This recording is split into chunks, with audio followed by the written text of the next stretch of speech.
Meus irmãos, a graça e a paz do nosso Senhor e Salvador Jesus Cristo. Estou aqui para mais um vídeo, para o meu, para o teu, para o nosso canal Teologando e Capacitando. No vídeo de hoje eu quero trazer um review desta obra, O Cristão na Teologia de Paulo, né? Pela editora Academia Cristã e a Paulus. Só que antes de entrar no conteúdo desse vídeo, eu quero fazer um convite. Você que ainda não se inscreveu em nosso canal, se inscreva. Faça parte dessa comunidade apaixonados pela palavra de Deus, o canal Teologando e Capacitando. Ativa o sininho das notificações para você ficar informado toda vez que eu subir um vídeo novo para o canal. Não esqueça de deixar o seu like, o seu joinha, o seu gostei, pois você fazendo assim, você irá ajudar o YouTube a divulgar o canal com mais pessoas. E também compartilhe os nossos vídeos em suas mídias sociais, WhatsApp, Facebook, Instagram. E fazendo assim, você irá ajudar o canal a crescer. E também lança aí no grupo da tua igreja, grupo de líderes, membros e obreiro, e ajude o irmão em sua caminhada cristã. Então, dito isso, vamos para o review deste livro, O Cristão na Teologia de Paulo. Então, meus irmãos, aqui está o livro, né? O Cristão na Teologia de Paulo. Um livro da Academia Cristã com a Paulus, de Lucien Serfaux. Se eu não me engano, é um padre, né? Aqui nós temos a lombada, um livro muito lindo mesmo, muito bonito. Aqui nós temos a contracapa, podemos ver, que vai dizer assim na contracapa, ó. Depois de Cristo na Teologia de Paulo, que no caso é outro livro dessa série que eu tenho que adquirir, somos apresentados com mais uma contribuição magistral do biblista Lucien Serfaux, agora com a obra O Cristão na Teologia de Paulo. Então, podemos perceber que esse Lucien Serfaux, ele é um biblista, né? Partindo do que o apóstolo Paulo entende como ministério de Cristo, Serfaux expõe através de todas as suas epístolas o que realmente significa ser cristão. Ainda que o apóstolo não tenha usado a palavra cristão, Serfaux analisa nas cartas de Paulo a condição do cristão nas mais variadas situações que a fé em Cristo apresenta, nos dando assim uma profunda e abrangente exposição da teologia paulina. Temas de grande relevância, tais como parousia, ressurreição do cristão, destino eterno do cristão, dom do Espírito Santo, carisma, justificação, santificação, comunhão com Cristo e muitos outros, faz do livro Cristão na Teologia de Paulo leitura obrigatória para todos os estudiosos do pensamento do apóstolo dos gentios. Então temos esse livro aqui com 614 páginas, né? Então vamos agora observar. Capa, brochura de orelha, de ótima qualidade, a folha de proteção, a folhazinha de rosto, né? Santo André, São Paulo, 2020. Aqui nós temos a ficha catalográfica, aqui nós temos o índice, né? Que vai mostrar aqui o prefácio, o prolegômeno, a respeito de um método, aí o processo doutrinal, vai ter os estágios das epístolas, não vou ler um por um, não vai ficar muito grande, ó. O postulado da teologia de Paulo, o nosso programa e a autenticidade das epístolas paulinas, que é o prolegômeno. Aí ele é dividido em parte, né? Esse livro é dividido por parte. Então vamos ver aqui a primeira parte, vai trazer a economia cristã. Capítulo 1, intervenção de Cristo, vai falar sobre a história religiosa da humanidade antes de Cristo, a obra salvífica de Cristo, a ordem cristã, né? No caso agora o capítulo 2, a vocação de Paulo, o acontecimento de Damasco, vocação ou conversão, interpretação de Paulo dos Atos, aqui, né? Aí que é a vocação profética, até o servo de Deus, missionário escatológico, profeta apocalíptico, o apóstolo dos gentios. Capítulo 3, a missão apostólica, a semântica do termo, né? Que é o termo grego que é apóstolos, aqui, ó, o grande apóstolos, ao colégio apostólico, Paulo no seio do grupo apostólico, autoridade e função apostólica. No caso, capítulo 4, a mensagem de Deus e a fé, missão e mensagem, mensagem, perseguições de Espírito Santo, a evolução da mensagem, resposta à mensagem, no caso a fé, mas aqui, capítulo 5, a conclusão da primeira parte. Aí entramos aqui na segunda parte, que é a esperança cristã. O capítulo 1 vai trazer a respeito da parousia, o fato da parousia, a descrição da parousia, o combate escatológico, a grande tribulação e a perseguição. Então, podemos ver que tem termos escatológicos muito interessantes também. A proximidade da parousia, as exortações fundadas sobre a parousia, exortação arcaica sobre o tema dito Senhor, a exortação a aproveitar o tempo presente. Capítulo 2, ressurreição dos cristãos, noção de ressurreição, vai ter aqui os pressupostos, tal, nas pegadas do Cristo ressuscitado.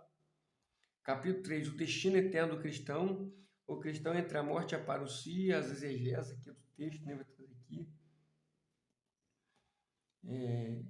A miragem de um reino temporal de Cristo após a parousia, muito bom.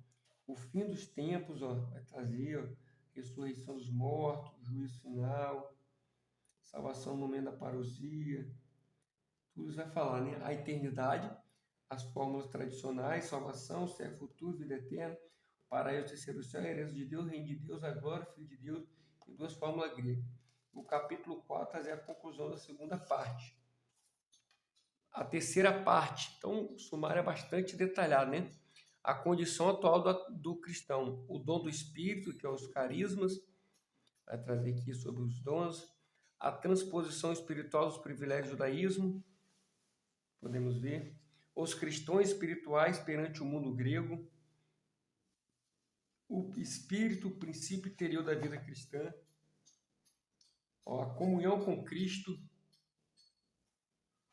o serviço do Senhor, capítulo 2 no caso, né, comunhão com Cristo, o serviço do Senhor, a participação na qualidade de filho de Deus, a participação na morte e na vida do Cristo ressuscitado, a eficácia do Espírito Santo do Cristo sobre a vida dos cristãos, a mística paulina,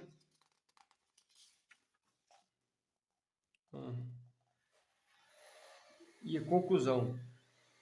Capítulo 3, o dom da justiça, vai falar sobre a influência decisiva das polêmicas sobre o nascimento do vocabulário. O vocabulário, os temas teológicos, ele vai usar aqui os termos gregos, né, a semântica. A justiça de Deus e a justificação, a abrogação da lei antiga, a lei do Espírito da vida, e a conclusão do capítulo 4 é a conclusão da terceira parte. Aí nós vamos entrar aqui na quarta parte, o cristão diante do ministério de Deus. Capítulo 1, conhecimento do ministério de Deus. Aí são as origens do ministério apostólico, as origens do mistério das epístolas do cativeiro, aqui, a revelação do mistério, a última etapa da teologia do cristão, no capítulo 2, a autenticidade das epístolas do cativeiro. Vamos ver que epístolas são essas, né? O último manifesto teológico de Paulo, capítulo 3, a conclusão da quarta parte. Conclusão geral, o movimento da teologia, componente da teologia e paralelos, sincretismo literário, alguns traços característicos do cristão, índice dos autores modernos, índice analítico, índice de referência bíblica e índice de palavra. Então, podemos ver que é bastante extenso o sumário. Então, vamos entrar aqui no prolegômetro, a respeito de um método, vai trazer o estádio das epístolas ao Tessalonicenses, estádio das grandes epístolas. Então, é um livro que eu comecei a ler ele, não li tudo no início, mas é muito bom, algumas coisas que eu tinha dado uma analisada. Postulado da teologia de Paulo, a influência de Jesus da igreja primitiva. A igreja primitiva firma-se no ensinamento e na obra de Jesus de Nazaré, bem como na mensagem de sua morte e ressurreição. Como podemos ver, tem algumas notas de rodapé. Você pode perceber que ele é bastante acadêmico, né? Bastantes margens laterais para quem vai fazer anotação, uma letra média para grande, podemos dizer, e a folha amarelada. Então, muito bom mesmo. Sobre o ciclo do judaísmo e do helenismo. Nosso programa, o cristão nasce do plano de salvação de Deus. É ele o termo deste plano. situado na interseção do mundo atual que está passando, do mundo futuro que já penetra com seus valores no tempo presente, né? A autenticidade das epístolas paulinas. Aí aqui já entramos na primeira parte, a economia cristã, uma dedicação ao capítulo 1, a intervenção de Cristo, a história religiosa da humanidade. Olha o tamanho dessa nota aqui de rodapé. Então, é bastante acadêmico. Então, deixa eu adiantar aqui, ó, a morte de verificada a ressurreição, a morte de Cristo, seu lugar na mensagem cristã, a eficácia conjunta da morte e da ressurreição, a carreira terrestre de Cristo. Então, ó, a ordem cristã, o cosmos, o mundo dos seres invisíveis, período de transição, o tamanho dessa nota de rodapé. É bastante acadêmico. Interessante que você vai aprender na prática como Paulo enxergava o cristão, podemos dizer, através dessa teologia paulina, a interpretação de Paulo dos Atos. Então, vamos adiantar aqui para o vídeo não ficar muito longo. A tradição da mensagem, resposta à mensagem à fé, a entrada na existência cristã.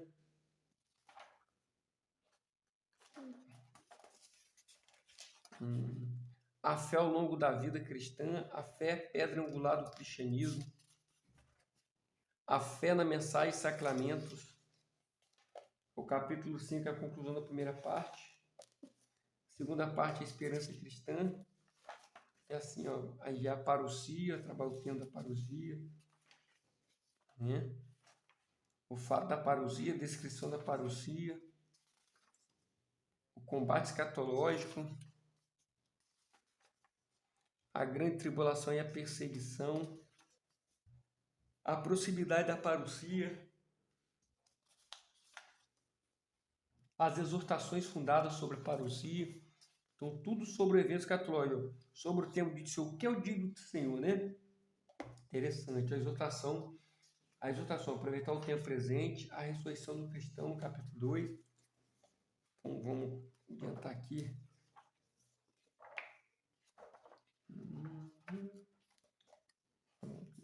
Passar aqui, a justiça de Deus, que é uma definição de pecado, a justiça de Deus, a justificação. Então é muito conteúdo, é o realismo da justificação. Quarta parte, o cristão diante do mistério de Deus. Conhecimento do mistério de Deus, as origens do mistério das epístolas do cativeiro. Relação com o mistério dos evangelhos. O mistério paulino e os mistérios gregos. A revelação do mistério, o privilégio dos apóstolos, o acesso dos pagãos ao mistério. Então, nós temos muito conteúdo. O último manifesto teológico de Paulo, estou adiantando bem aqui o vídeo. As sínteses anteriores, a circunstância da última síntese. Então, meus irmãos, vai sempre trabalhando nessa perspectiva, sempre de uma forma, podemos dizer, biblista, né? Como ele se denomina. Alguns traços característicos cristãos. Aí eu quero voltar aqui e ler algo com os irmãos. Vai dizer que a participação na qualidade de filhos de Deus. Vamos ler um trechinho? Vai dizer assim, ó. Jesus revelou aos seus discípulos que eles tinham um Pai nos céus, o seu próprio Pai. Paulo traduz este tema em termos teológicos. Ele é o primeiro a servir-se do termo técnico de huiotesia, acho que é assim que diz, que ele, aliás, acomoda a sua própria concepção, converemos. Se o termo estiver errado, me perdoe que eu estou ainda começando a me alfabetizar no grego. O Pai, na sua opinião, é a fonte de tudo o que os homens entendem quando usam o termo patreia. Eu acho que é isso também. Toda paternidade vem dele. Ele é o Pai de misericórdia e das consolações. O Pai de nosso Senhor Jesus Cristo, nosso Pai, 2 Coríntios, capítulo 1, 2, 3, o Pai não constitui seus próprios filhos. Dedicaremos, pois, esse artigo aos trechos mais expressivos consagrar por Paulo a qualidade de filhos, privilégio cristãos, filiação escatológica atual, plano divino com vista nos a conceder este dom. Então, vamos adiantar aqui, ó. Filiação, termo escatológico. Vamos ler mais trechinho para estar encerrando o vídeo. A última frase da ação de graça de 1 Coríntios: fiel é Deus que vos chamou à comunhão com seu Filho Jesus Cristo, nosso Senhor, 1 Coríntios 1:9, pertence a uma perícope apocalíptica onde Paulo insiste na espera da parousia. Nesse contexto, atribuiremos um valor escatológico à comunhão com o Filho de Deus. É na parousia, por meio da ressurreição, que se realizará um anseio baseado na firmeza da promessa divina. Estamos lembrados das exortações dirigidas aos cristãos em Tessalônica e a esperança que Paulo neles despertava, de estarem sempre com o Senhor. 1 Tessalonicenses 4:17, fala do arrebatamento, né? Como podemos dizer, o autor um padre, se eu não me engano, católico, né? Ali nós vamos ter divergência ao conceito escatológico de nós, ou no caso meu, que eu sou dispensacionalista. Talvez podemos ter essa divergência. Os cristãos serão os companheiros do triunfo do Cristo citado dos mortos, 2 Coríntios 10, e eles tomarão parte na glória do Filho de Deus. Mas isso também não significa que devemos desvalorizar o material, porque cada um tem o seu método de interpretar ou de entender a escatologia, que é uma doutrina bastante complexa, mas nós temos que aprender cada um com o entendimento do outro, né? Então, vamos ler aqui um trechinho. Lemos em Romanos 8:18-23, uma elevação teológica sobre a glória que espera os cristãos. Já agora, filhos de Deus, quando da ressurreição dos corpos, eu estimo que o sofrimento no tempo presente não tem proporção alguma com a glória que há de revelar-se em nós, pois a espera do cristão está toda voltada para a manifestação gloriosa do Filho de Deus. A própria criação será libertada da escravidão da corrupção para entrar na gloriosa liberdade do Filho de Deus. Sabemos com efeito que a criação inteira geme e sofre conosco a dores de parto até ao presente. E nós também, porque possuímos em nós as primícias do Espírito, gememos interiormente na espera de nossa investidura como filhos, a redenção do nosso corpo. Por conseguinte, o Espírito nos é dado para nos preparar para a nossa glorificação futura. Esta completará em nós a semelhança com o Filho de Deus ressuscitado, será a nossa investidura na qualidade de filho. Então, podemos ler esse trechinho escatológico aqui, né? Então, meus queridos e amados irmãos, aqui se encontra o livro Cristão na Teologia de Paulo. Se você não tem, o indico para estar adquirindo e te ajudar muito em seus estudos teológicos. E que Deus pode abençoar. Até o próximo vídeo, em nome de Jesus. Amém.